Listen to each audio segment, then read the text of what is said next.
Welcome out to It's All Been Done Radio Hour. This week we have a new episode of Story Roundtable for you.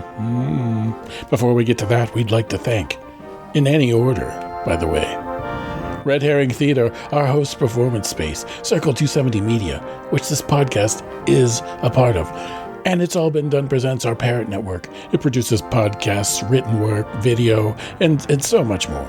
You can check it out at iabdpresents.com. Now, don't forget to support us at patreon.com/IABD. A mere $2 donation gets you access to past live streaming shows, as well as exclusive bloopers and video. So exciting. You get to watch us just mess up completely. We're just complete messes, and you could have access to that for only $2. Well, without further ado, It's All Been Done Radio Hour. Welcome out to another episode of It's All Been Done Radio Hour. This week we have Meet the Cast for Daniel Kravitz Chosen One, Volume 3. And I'm joined by the entire lead cast of Daniel Kravitz. We've got Nathan Haley.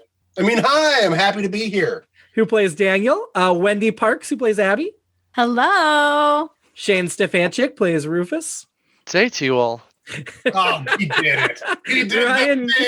He did the thing he does on the TV. Ryan Yohe plays Grisette the Green. I am most fierce. Seamus Talty, Josh Wallace. How you guys doing? Joe Morales as Alexis Augustus Armentrout. Hello, everyone.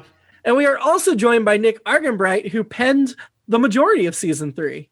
So we got him in here to give his thoughts. Let's start with Nick. Nick, what was your inspiration going into Volume 3? So initially I wasn't supposed to write as many as I wrote. Let's throw out there. The way this is a horrible metaphor, I guess you could say, would be is that Jim said I could drive the car for a day. I then drove it for 7 days and then brought it back to him. And he's like, man, that's okay. And then it just became a thing of fighting for the car. I wasn't going to go there. I think that's but no, I originally, when we had the meeting back in, was it 2018? Actually, it was on my birthday. In August. In August. We were only supposed to talk about for an hour. We ended up talking about for up until 3:00. And it was you, me, and Sam. And then Shane and Kristen came at the end of the day and talked about some stuff too. But the big takeaways were, I was only supposed to write maybe 2 episodes. And it was supposed to take place at the ranch. And that was kind of it. I pitched to Jim some suggestions on how we could take Daniel Kravitz up to the next level. In terms of making the first 2 seasons were really more about Rufus. And for me, it was more about let's focus a little bit more on Daniel. Now, the downside of that I learned halfway through is that you can't focus too much on Daniel. You got to include the other characters. But one of my favorite episodes I wrote is because of Yohe was saying I feel like Grisette feels. I'm not doing anything. And I wrote Janet Braley. Well, I touched up Janet Braley. And that's one of my favorite episodes is Grisette's relationship with Daniel. I'm all over the place. I'm sorry. But the point was originally it wasn't supposed to be what it was. I was supposed to try to make Daniel a little bit more likable. And you failed at that. But other than that. No, I mean, I have not Nathan, Daniel. There's hope for Daniel. Oh, okay. I'm kidding. Well, there was hope. Now he's soft somewhere. Yeah. If he's going to say something, I had a rule set up in my brain. Anytime I wrote a snippy comment from Daniel, it either had to somehow backfire on him or he set it up to backfire on him where others would call him on it. Yeah. I mean, honestly, it was just the episodes I wrote were really just a way for me to create how I was supposed to write the other episode I was supposed to write. I originally wrote the second episode with the students. And I was supposed to write A Chosen One Walks into the Bar. Because originally the attack on the ranch, everybody, was supposed to happen in episode 5. The Thunderbird was supposed to happen in episode 5, I believe. No, that originally was the monster attack. The monster attack was that early too? Yeah, you wanted it at episode 5, and Sam and I were like, maybe not, but if so, this is what we're going to do. The episode before that was supposed to be everyone sitting around having a good time, and then boom, we get attacked by the monsters, and the Thunderbird wakes up and it's a whole thing. And then they have to move away from the ranch. I wrote the second episode. Jim's like, this was great. Go ahead and write episode 4 if you want, but there's no rush on it.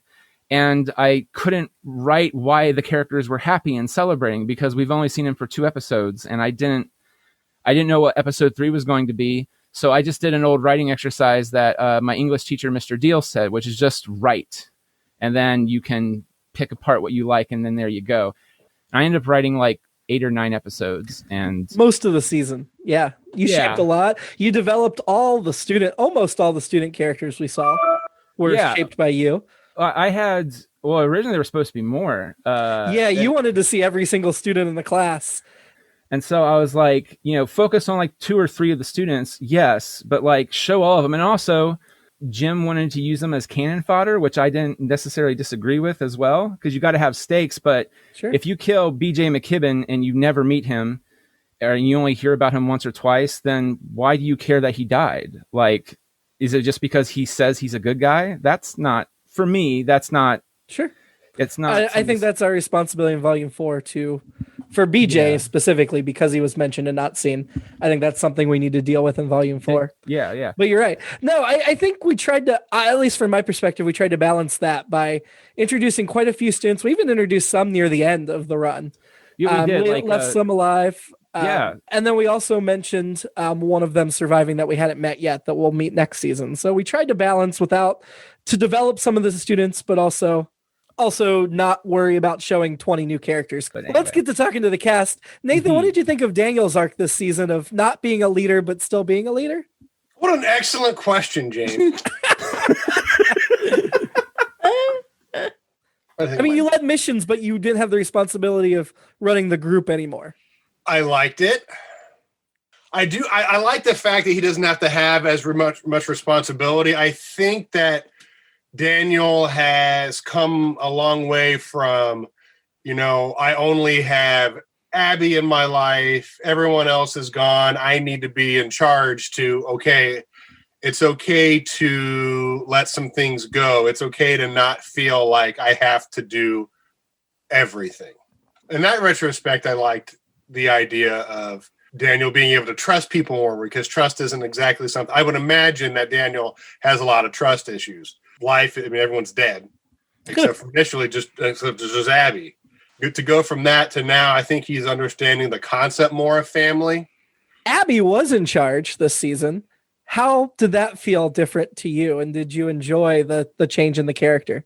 I would say I enjoyed the change. It wasn't really something that was in my wheelhouse. It's hard because I enjoyed being kind of mean and bossy, but then I did it because that wasn't who I am. So I really had to do some acting, because I enjoy playing the nice, fun, happy, second to Nate, how we really are in real life. So it was fun because I did get to play a biatch for most of the time. So I can say that. I'm sorry I made you act. I know. Thank you, Jimmy. We'll save the sweetness for your villain character on the top notch. Yeah. Oh, I can't wait. Shane, Rufus this season, what did you think of his role in the new group? Yeah, I think having him take a step back from being sort of the leader position, you could tell at times he was like, he didn't really agree with the direction things were going, but he had to accept it because he stepped away from being the guy in charge. So it's kind of a like, fine. Do you think he regrets nominating Abby to lead the group? At this point, I think he does. Because that was his idea. Yeah, I think he thought it was a great idea at first, because she showed potential and, she was making good decisions up front. And all of her ideas are for the good of the group and for the good of everyone. But yeah, I don't think he's got a special set of ideals from the ULP. So she doesn't have those. So she's going on her own thing. And because Rufus nominated Abby and a lot of the bad stuff happened this season and in the next because of that, do you think this whole series has been Rufus's bad decisions leading to bad things for everybody else? I mean, I'm dead. I blame Rufus. I'm sure Rufus blames Rufus more than anyone else. I think you're right. Technically, Abby opened the door to let Rufus in. So true. So we should blame Abby, is what you're saying. True, yeah. Blame Abby first, and then Rufus for everything else. Ruined everything. I was pretty deceiving. I think we can all agree none of this was Nathan's fault. Is that fair? Yeah. You mean Daniel? You mean Daniel's fault? Both. Grezit, Yohe. Grezit for a lot of this season, as Nick mentioned, was taking a back seat until Daniel finally confronted him and they had a little heart to heart. And then I feel like in the second half of the season, we got a little more of old Grezit back. How did you feel Grezit's story went this season? Generally, when I notice that Grezit kind of falls to the wayside, it's one of those moments where I'm thinking like, okay, this seems a little ominous that he's not being featured. So I'm trying to think in his head, like, what is he thinking right now? What's going on? And generally he likes to be that loudmouth that's saying things that people are paying attention to. So if people aren't hearing him say things, generally he's probably going to be frustrated or at least somewhat kind of verklempt in not being able to be a part of like the vocal group.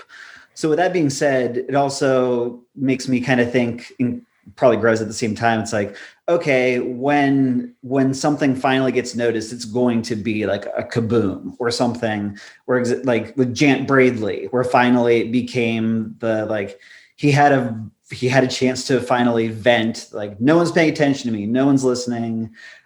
I'm strong and no one cares anymore. There's going to be something that ultimately challenges or pushes that to allow him to get back to the forefront. So me as an actor is just really intrigued and just like waiting to see when that shoe was going to drop and how it was going to drop and be able to, as we see, like you said, the finale, he's back in full bloody form where even students don't even recognize like this full power because they haven't seen it. Mm-hmm. And being able to pop back into that, and now knowing that Daniel is going to be not present, again keeps the wheels spinning of like, okay, Grezit sticks with Abby. Abby's making these decisions that Rufus and others don't support. What does that mean for Grezit? Mm-hmm. I think Grezit's very loyal to Abby. Mm-hmm. I agree. They're besties. I remember when I heard when Yohe said was like I don't know what Grezit's doing, and I asked him some questions, and I tried to put some of that in. And so not only is that end of Jant Braley reveals a lot about Daniel too, kind of moving forward about being like Daniel hates being open with people, and so like it's a good moment for both of you, like, but especially with Grezit, because Grezit, I feel like in earlier seasons when they were roommates, Grezit was a little bit more receptive to that, and Daniel just completely shut down.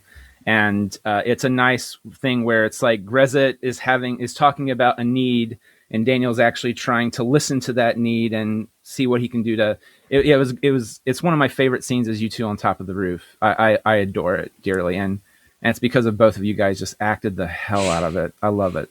I like their buddy bond, Daniel and Grezit. I do too. Past tense because I'm dead. Don't be salty, Nathan. You're fine. You have plenty of other parts to play.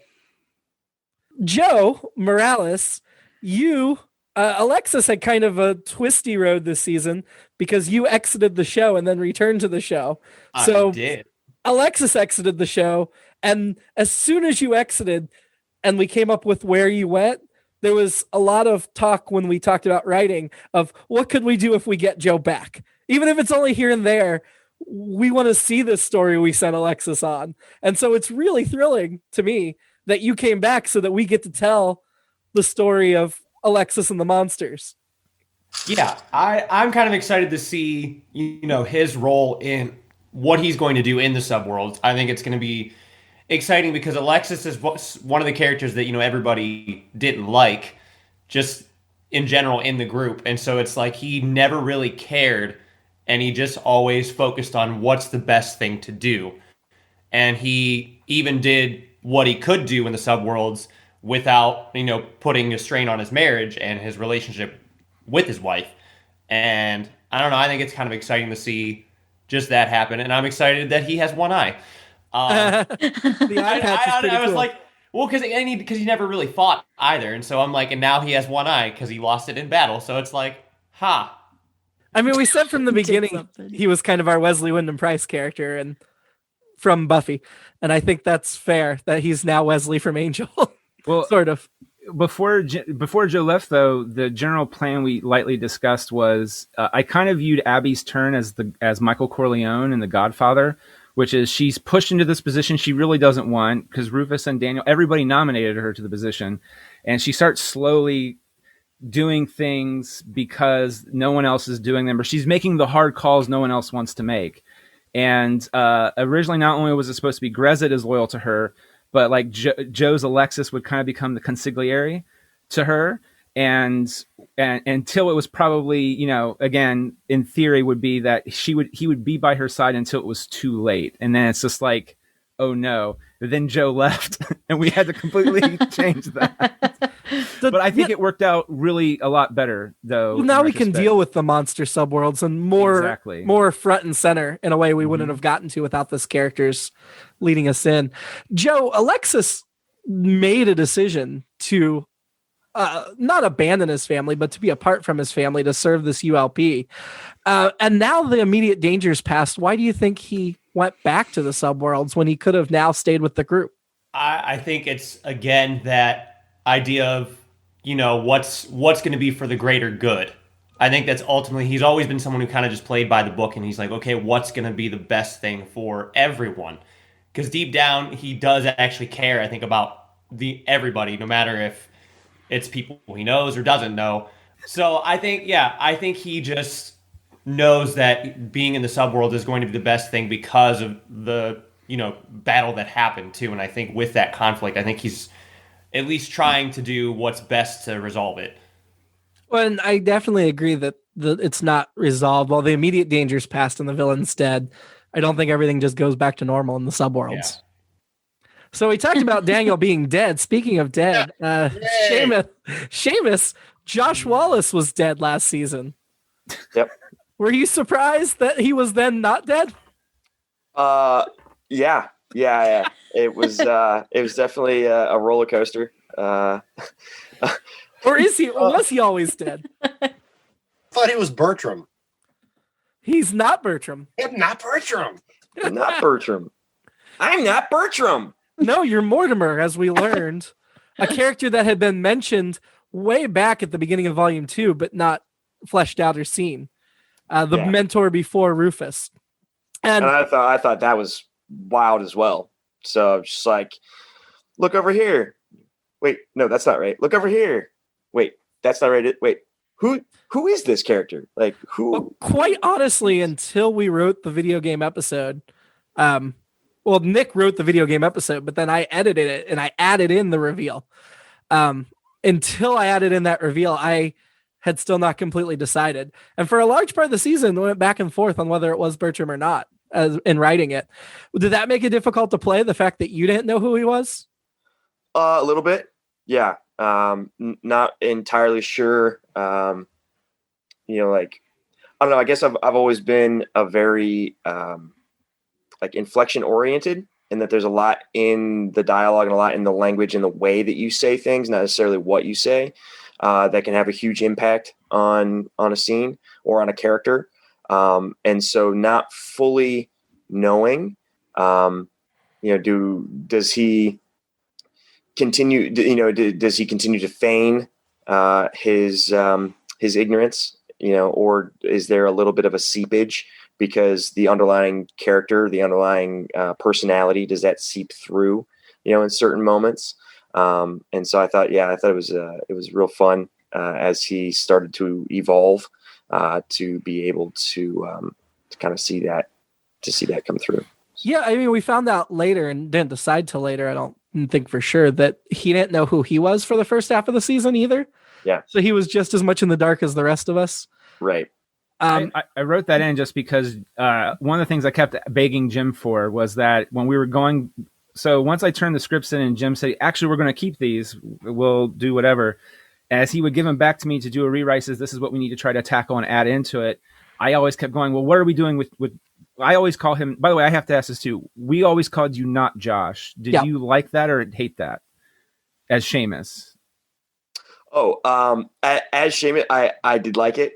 Okay. Because it was to me, in my mind, it was always just like this jab, this, you know, it's like, God. And especially when I didn't know, or like Josh, not Josh, didn't know that he wasn't Josh, you know, at the beginning. It was just like, come on, man. what the hell do I have to do? And then, then it comes out to, oh yeah, crap. No, I really am not Josh. I think by the end of volume 2, as when we killed Josh and then brought Josh back as not Josh, I knew what I wanted to do with Josh in volume 4, which now we won't get to do. But part of volume 3's story was keeping Josh part of the story so that we could use him in volume 4. Which real Josh in volume 4 was the plan, which now we're not going to get to. Hopefully you're available for an episode or something, but we'll see how your schedule plays out. Now, Mortimer, we don't know what his motivations are, and it felt a little bit of a cop-out not to see, just have him reveal his name and run off and not see him in the finale. Honestly, the plan was I was going to have him reveal his name in the finale, and that be like his part of the story going on. And then when Seamus wasn't available for the finale, I was like, we can't. That's when I decided that he would regain his body, because otherwise we would have just had you keep playing him. But since we have to recast him, we came up with the video game as the conceit that he regained his body. But now it just felt like it was too late to cast that part just for the finale, because we could not have given enough focus to really justify it, in my opinion. Whenever I hear that name Mortimer, now because of how Nathan played with it, whenever he was like Mortimer Miles, whatever. McClendon. Then for some reason I started thinking Mortimer's last name was Morales, and I was like, wait a minute, Joe? Morales? No, that's not right. No, McClendon. So we added a whole bunch of new characters this season, and I really debated whether to include any of them in the roundtable, even though none of them were leads, because we had some pretty big parts. But it quickly would have gotten to be too large a group. I feel like there's already 7 of you in here I'm interviewing, so not you guys only get to speak for a few minutes apiece as it is. But I do want to talk about some of those other characters. What did you think of what Valdair and Keith's character? Alfredo. I'm sorry. Alfredo. What did you think Valdair and Alfredo added to the cast, the group? As from a writing perspective, that's the only thing. There was like 2 things you came locked and loaded with into the writers' meeting for back in August of 18. Was that you wanted to add a magic character called Alfredo, and at first I was very opposed to that because it's like Rufus is our magic guy, and you were just like, yeah, but he doesn't really. He has to look in a book to read it. Like we need someone who can just wing magic around, and it's a fresh character. And I was like, okay, sure. And then Keith just brought him to life. I love him. Well, Josh was the sorcerer in volume 2, so we need to replace the sorcerer. Right. And then, but Rufus was still the backup magic guy. Right. And in my mind, and also Josh to me was dead possibly. And I kind of knew that you maybe not. Anyway, but Valdair was initially a joke character. Originally, as Sam and I pitched it, I thought it's just more like, he's a shapeling who always seems to like to turn himself into a horse and eat in the stable as a horse. That was the joke. And I don't think we ever worked it in that well. I think also availability, there wasn't a lot of call in the stories to bring back that actor too often. But now that actor has been recast as Sam Clements, who's in the troupe, I think we'll see Valdair a little more in volume 4. Yeah. So the thing is that the way we wrote him, he always had these weird non sequiturs. I grew to love Valdair. And as a matter of fact, it's one of the things is I kind of wish we used him more. You guys all just seem to have accepted him by the time the story starts, which there was a whole year time jump. But how do you think he fits in with the rest of you? You know why I accepted him? Because he's sexy? Sexy Alfredo. Sexy Alfredo. Well, Rufus was the one in the Dirty Story Night non-canon episode that got down and dirty with Alfredo. I like how you made Alfredo. He's up for anything or anybody, so to speak. But I really like that part of it. Yeah, he's not gay or straight. He's just Alfredo. We also introduced a ton of students. Who was your favorite? We'll go around the table. I want to hear from all of you. Who was your favorite student in this season and why? Ori. Why? Because I got to talk to her. That's the only name I can remember. I mean, that's like 99% true. I'm a horror. I'm like the worst lead that could ever be a lead in anything. My god!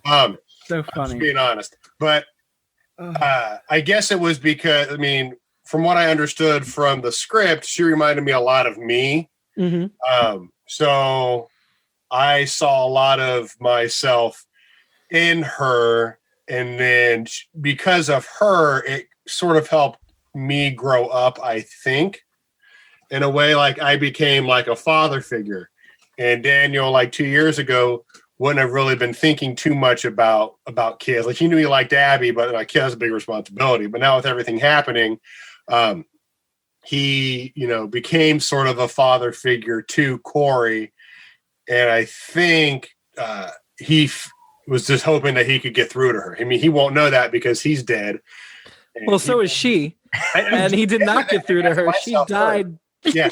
She died unredeemed. Yeah, she died. Yeah, she just muerto. She just went. Which was fun. It was really fun to have a character that was that large and then not redeem them before we killed them off, in my opinion. Wendy, who was your favorite student this season? Well, I definitely did not like Corey because she was way too close to Daniel. He's not the one you need to look out for around Daniel. Right.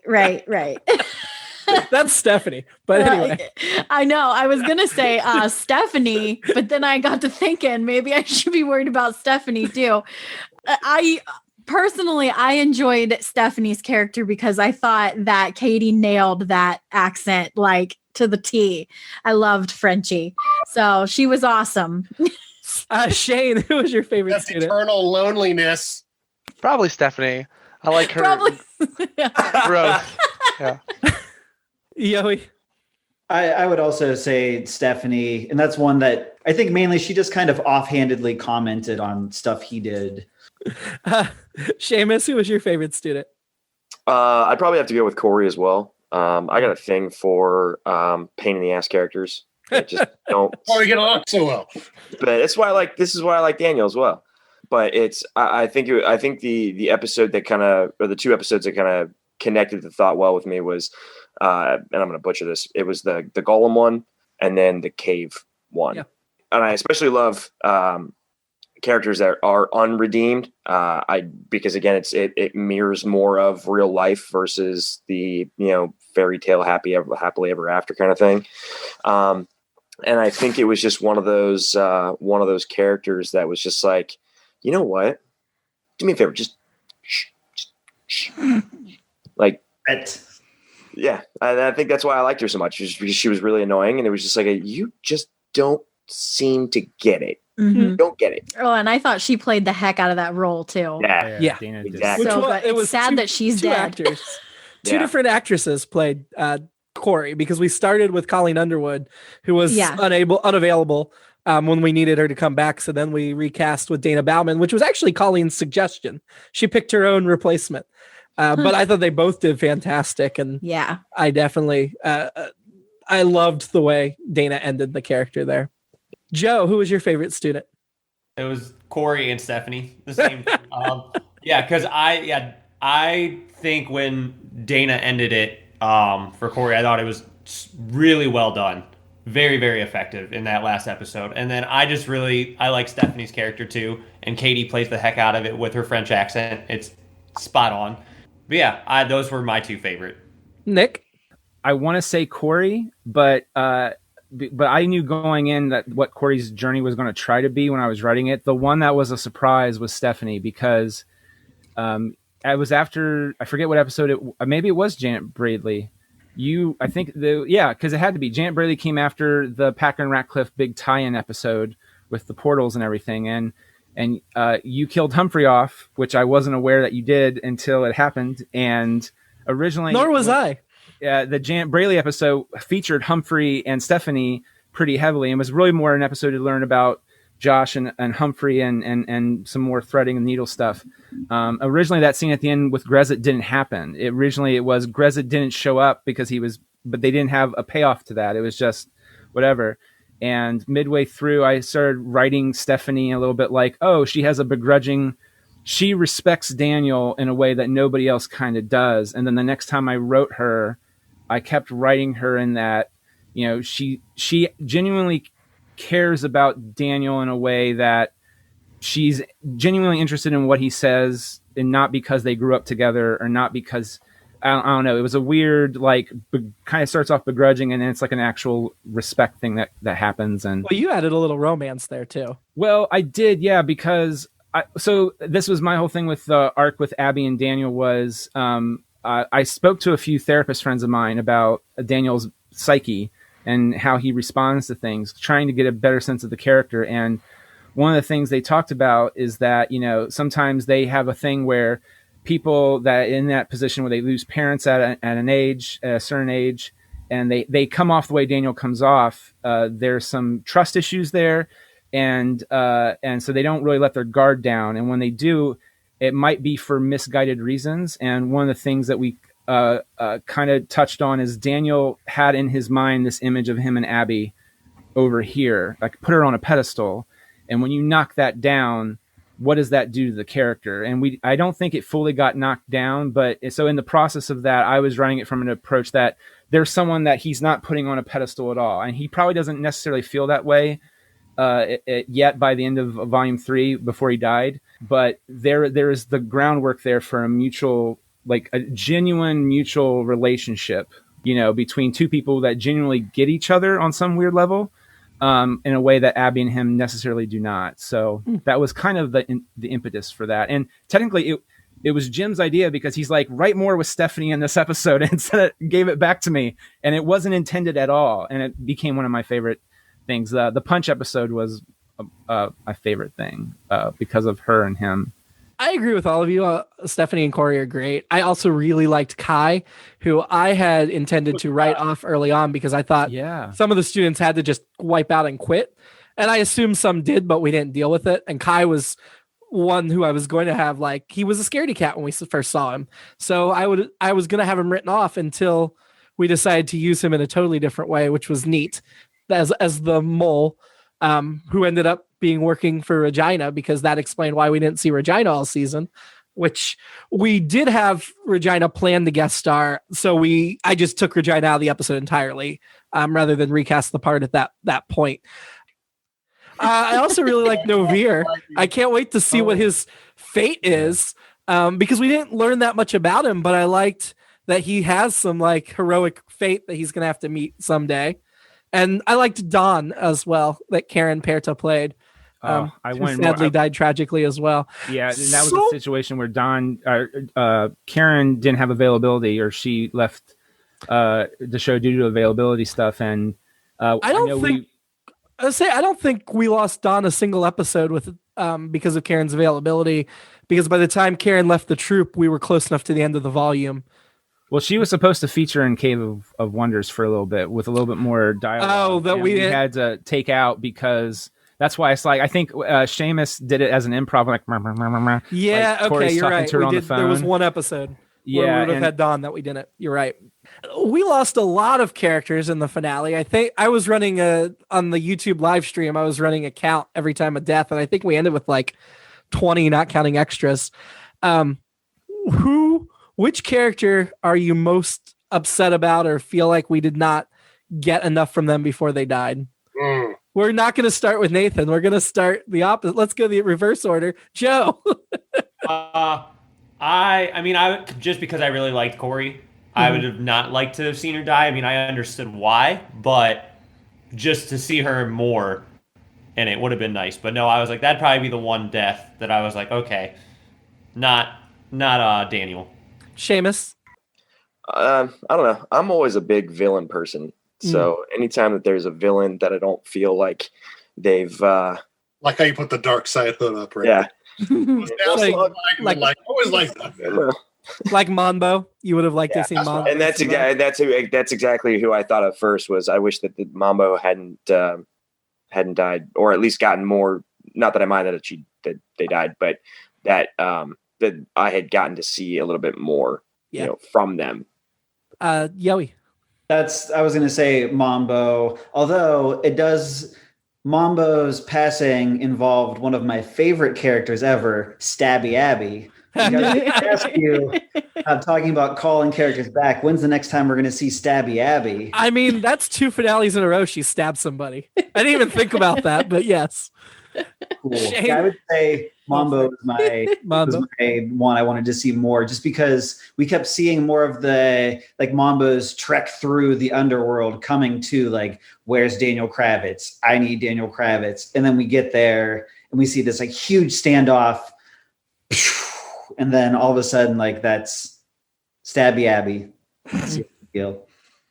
Shane. Yeah, I'd say Mambo, fifth of her name. Or maybe more of once we found out who not Josh was, just to like just kind of just zipped out of there. Like, well, I'm sure Rufus had a lot to say. We'll definitely deal with Mortimer next season. So, Nick? Corey, only because I kind of agree with Seamus in that you want a character. I like characters that are not redeemable, but my pitch with Corey when I pitched her to Jim was one of my favorite television characters is Benjamin Linus from Lost, because you hate him so much. And then he does something that's almost redeemable, but then he does more shitty things, because I feel like people in real life do that. They have their own weird mind system of how they work. And so to me, I would have liked to have won her over a little bit more than have her do something even worse and worse. And then yeah. So just, I would have liked her a little bit longer, but yeah, Mambo would have been my second follow-up. Wendy? Well, obviously it's a shame Nate's dead. Thank you so much, almost wife. She's the only one that brought him up. I wanted to, but Yeah, it's rough. It's rough. So I'm interested to see how my role is going to morph in without Nathan, without Daniel being there. I've been sad for a while. Do you think he tempered Like Abby? a while. And put some type of guide rail on Abby that she followed that was gone now? Yeah, I think so. Okay, Nathan. Who do you think should not have died? Who does dead Daniel think? Let me think. No, I was thinking Corey or Mambo myself.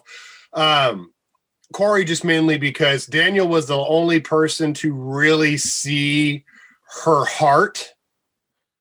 He was the only person to really see her vulnerable. I have had like Daniel. I mean, obviously, when a lead character dies, it's sad. But like you've seen me develop. There's no like, yes, it sucks that I'm dead, but like you've seen me in almost every episode for how many ever volumes. But with Corey, it was like do what? 3 volumes. Thank you, Taz. It's so Taz of you. So, but I got to see her vulnerable, and I got to see her be more human. And I mean, obviously, I didn't get to see her die. You know, it's something that and Daniel will never actually know because he is dead. Yep. But just the fact that I did get to see her, you know, just be a human being, let her guard down, knowing that there is hope, that she, you know, realizes that she is wanted, she is loved. Mambo, just because, and then I was thinking Mambo only because she has suffered a lot. I know that Daniel doesn't necessarily like the monsters and everything, but Mambo, I guess, has a kind of sort of a bad rap. And like that her, you know, Daniel has technically like killed lots of her family. Now, to be fair, I'm minding my own business and then a giant monster tries to attack my city, and I can't help that I'm amazing and brilliant and have all these gifts and everyone loves me because I'm awesome. I can't help that. At the same time, it's like, well, she kind of got a bad rap. And then I felt kind of bad. First I felt badass. Let me preface that. But then I felt bad. It's like all her power and frustration. And I just do this. I felt horrible. I mean, I felt great. It felt awesome. But like, I felt bad for her because that's like what Seamus was saying about not being able to like redeem or anything. And then Abby just runs up. Not only is she basically killed, and this, like now she's really dead. Well, dead. You hadn't killed her. You just knocked her unconscious. That's what I'm saying. I know. Yeah. But like, you know, doing that. And then like, she's like, oh, she might have had like a 1% of hope. Like, okay, I'm just going to get back up. I'm going to get my monsters back together. And it's like, nope, dead. Dead, really dead. Sure, you're dead. Well, the way I saw that is I think you tried to diffuse the situation by removing the leader, but Abby made the situation worse by going up and killing her. Real bad. Real bad. Really, I think we could safely say Daniel would not have died had it been for me. That. I know. I killed him. Abby's fault. that you're dead.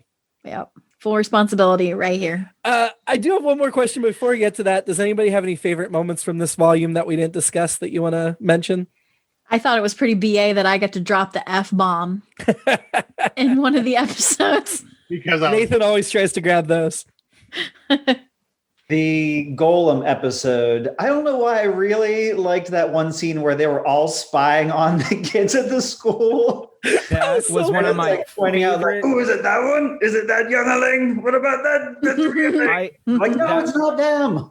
That was one of my favorite bits too. Is that, and I don't know if we pulled it off as well with the Rufus thing, holding the sound audio thing, the sound thing out the window. And coming off more creepy that way.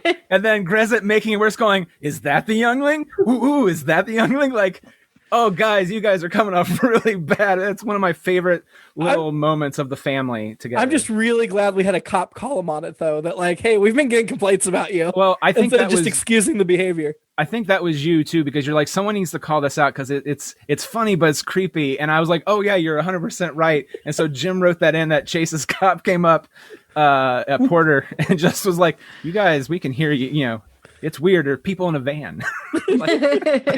So my last question here, I'm going to go around with everybody and ask something you want to see in Volume 4. A couple of you, I'll give you some caveats. Nick, what do you want to see in Volume 4? Seamus, I know Josh won't be back, or not Josh won't be back necessarily, but like I said, I'd love to have you guest star if we can make it work schedule-wise. Is there something you'd like to see in that return? Yeah, I'm not really sure. I don't really know what I would want for Josh. Because again, like not knowing Sure.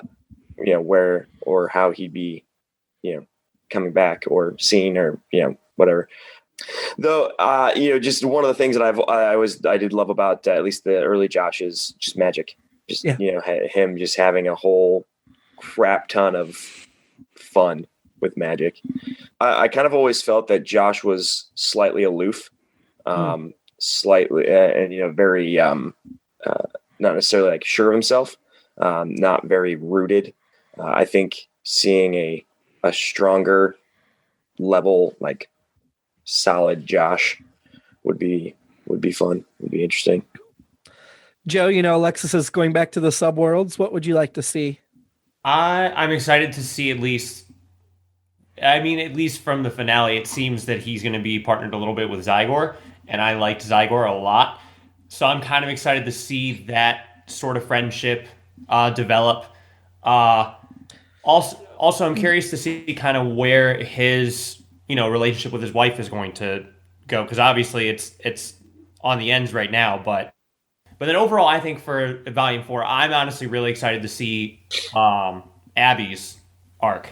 Yeah, really excited to kind of see where she goes with the loss of Daniel. I'm very excited about that. Let's move to Wendy then. Wendy, what do you want to see Abby in Volume 4? Oh, I'm hoping I don't completely go to the dark side, but I have a feeling I'm going there. We talked about that the last roundtable a season ago.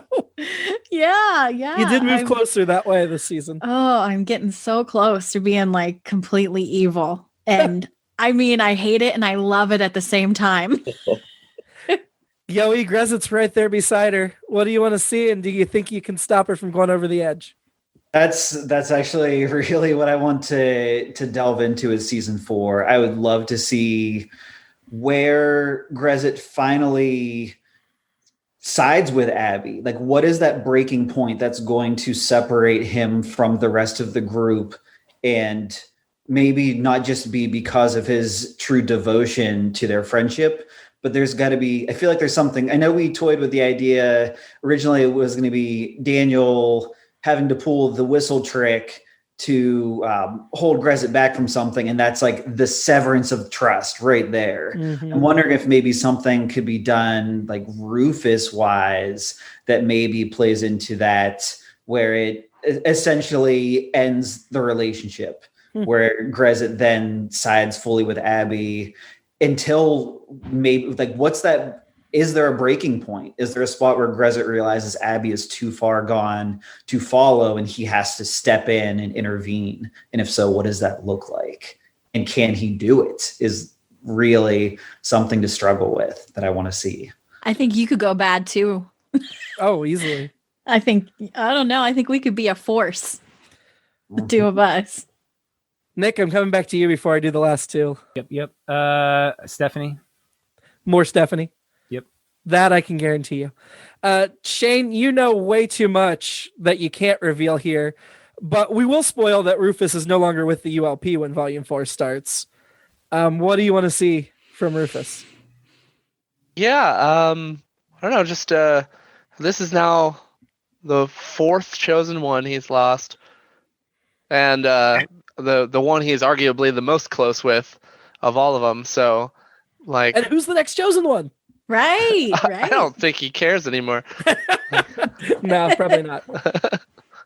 Yeah, so that'll be really interesting to see where he's at when things pick up. Cause you know where he's at. Just don't tell anybody. Yeah. Okay, Nathan. I know Daniel's dead. Why do you sigh when you say my name? Like, okay. Because I've known you for 30-some years. This guy. Nathan. Like what you and Shane just talked about. Obviously I would want to know who's going to replace me. I'm interested in just psychologically where Abby goes and how, and does she see a purpose? Does she see a purpose to even being good anymore? I'm interested, and I've forgotten a little bit about Zygor, but I liked how Zygor started to change, and I'm interested how Joe handles like the being like in between the monsters and the humans, like fighting for both. Because I'm sure like word will get out that the monsters, like their leader is dead, and they're going to be pissed and want to have like their own like Earth version of what we're doing. Will they find a new leader? Will they rise up? Will they defeat us? That sort of thing. I'm assuming it's just a subworld version of what we're going through. And a question you should all think about is, where's the ultimate evil in all of this? Don't ask us what we think. And hey, Dick, why aren't you saying this? It's my turn. No, I'm sorry. I was very interested in what you were saying. I just building on what you said about the monsters. Well, thank you. Then go ahead. If it's because of me, what were you saying? Yeah, you were talking about the monsters. What's their version of it? And the ultimate evil was supposedly their leader. And Mambo's like, screw that. I'm breaking the truce. Where's the ultimate evil, and what does it think of what happened? Mm-hmm. And then I guess other than just to see like if they stay together, or will Daniel's death basically separate everyone? I could see Grezet and Alfredo trying to keep the peace. I see Rufus just kind of slipping into depression more and more, just because like, he's going to feel guilty even more so than Abby for the loss of Daniel. Because I agree, like they started to bond a little bit more. You could see in some episodes, like Daniel stops making fun of Rufus more. He starts agreeing with Rufus more. This is how it came across. And now it's like, oh crap, I just, bonded with this guy, took all that time, and now he's dead. Like, what's the point of all this? Like, I almost see like an arc with Rufus in that retrospect. I'm assuming I might make a cameo at some point. I don't know. Well, thank you all very much for talking about Daniel Kravitz Chosen One Volume 3. I'm excited for Volume 4, which we will not be dealing with while we're still at home during the pandemic. It's going to wait because we want to do a big musical to kick it off. Another spoiler. There you go, a tease. Hopefully by the time this podcast comes out, we'll at least be in rehearsals for that musical, but I don't know. We're not bringing Daniel Kravitz back while we're at home on Zoom. So it'll be back, but it'll be a while. Thank you all for participating. I'm very, very sad that Seamus won't be back for the next season, or Nathan, because Daniel's dead. But I look forward to working with the rest of you on the next season. Like I'm the butt. We're all miss Seamus. Yes. Yeah. Okay. Goodbye, everyone. Bye. Bye, guys. Goodbye. Bye. It's All Been Done Radio Hour. Number 327, Story Roundtable, number 7, Daniel Kravitz Chosen One, Volume 3. And it starred no one. You get no cast list for this one. Those are my explicit instructions, so I'm sorry. Our Foley artist is Brendan Mickna, but I don't think he Foleyed anything on this one.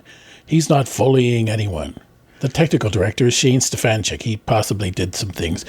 Music director is Kristen Green. Theme songs are composed by Nathan Haley, but I don't think they were in this, and lyrics by Jerome Wetzel.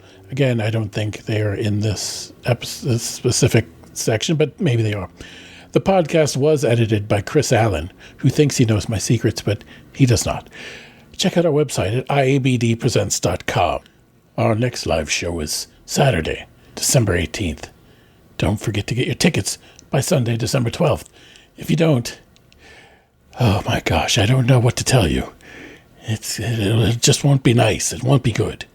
You won't get a seat, and it'll be cold on that day. And, well, and the children. You have to think of the children. Anyway, get those tickets, and have a great week. It's All Been Done presents. Who's got the time?